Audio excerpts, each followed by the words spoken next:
العمري ما يستحقش ان هو يكون متواجد كل مباراه كاساسي نحطه ونرص حواليه اللعيبه؟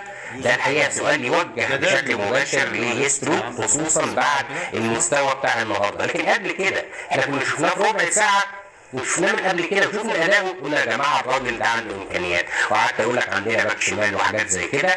النهارده يوسف العمري حاجه بسم الله ما شاء الله عليه، حاجه عظيمه جدا جدا. لاول مره بنشوف حتى على الصعيد العوده والتغطيه وانه يرجع مره ثانيه. يوسف العمري برضه ما خذلكش، وهو اكتر من كوره تدخل فيها واكتر من كوره قطعها، وكان بيقوم بالواجب الدفاعي والتغطيه العكسيه في اكتر من كوره. والطبيعي يا صديقي العزيز انه هيغلط، دي حاجه طبيعيه، لكن احنا متفقين من البدايه واحنا بنجيبه قلنا ان الراجل ده باك هجومي، والراجل ده يعني هينفذ لك بعض الافكار المركبه في الملعب وحاجات زي كده. لكن على صعيد حتى الواجب الدفاعي النهارده كان مميز جدا جدا، واكتر من كوره تدخل فيها بشكل عظيم.